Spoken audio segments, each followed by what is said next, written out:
وہ اپنی بیوی کو عزت نہیں دیتا نا، وہ کون سا انسان ہے؟ اپنی بیوی کو عزت دیا کرو۔ کیوں؟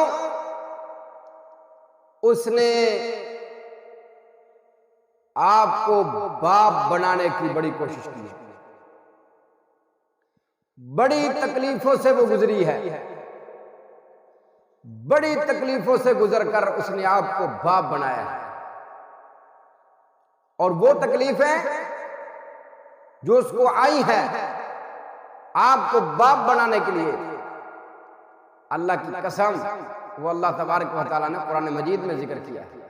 اللہ فرماتے ہیں حملتہ امہ کرہا ووضعتہ کرہا وحملہ وفصالہ 30 شہرا۔ اس کی تکلیفوں کا ذکر تو اللہ پاک نے قرآن مجید میں کر دیا۔ اتنی زیادہ تکلیفوں سے وہ گزر کر آپ کو باپ بناتی ہے، کبھی کبھی وہ باپ بنانے میں کامیاب ہو جاتی ہے، کبھی کبھی اس طرح بھی ہوتا ہے میرے بھائیوں کہ وہ آپ کو تو باپ بنا دیتی ہے، اس کی کوشش پوری ہو جاتی ہے، لیکن پتہ یہ چلتا ہے کہ جس کو باپ بنایا ہے آپ تو باپ بن گئے ہیں، لیکن جو آپ کی بیوی ہے جس نے آپ کو باپ بنانے کی کوشش کی ہے، آپ تو باپ بن گئے ہیں لیکن وہ قبر میں چلی گئی ہے، وہ قبر میں چلی گئی ہے۔ کن مشکلات کے سامنے سے اس کو گزرنا پڑتا ہے یہ وہ جانتا ہے، وہ جانتی ہے، یہ اس کا رب جانتا ہے، لیکن اس کی کوشش یہ ہوتی ہے کہ میں اپنے شوہر کو باپ بنا دوں، اپنے شوہر کو باپ بنا دوں۔ اگر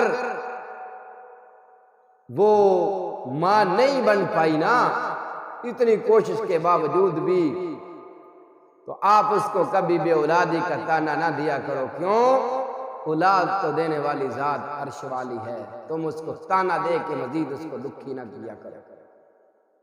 میری باتیں کڑوی ضرور ہیں لیکن حقیقت پر مبنی ہے میرے بھائیوں، حقیقت پر مبنی ہے میرے بھائیوں۔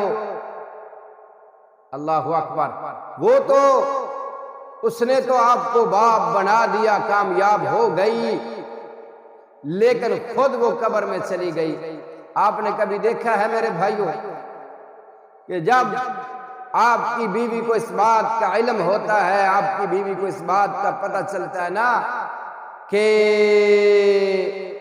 ابھی میرا ڈیلیوری کیس ہے، اس وقت اس کے دل سے جو آواز نکلتی ہے وہ آپ نہیں جانتے۔ اس کی دل سے جو آواز نکلتی ہے پہلی آواز اس کی یہ ہوتی ہے، ہائے پتہ نہیں کیا بنے گا، پتہ نہیں مجھے زندگی ملے گی یا نہیں ملے گی۔ اس کو یہ پتہ بھی ہوتا ہے لیکن اس کے باوجود اس کی کوشش یہ ہوتی ہے کہ وہ آپ کو باپ بنا دے۔ اللہ، کئی مرتبہ اس طرح ہوتا ہے کہ اس کو جب پتہ چلتا ہے نا، پتہ چل جاتا ہے اس کو، جب پتہ چلتا ہے نا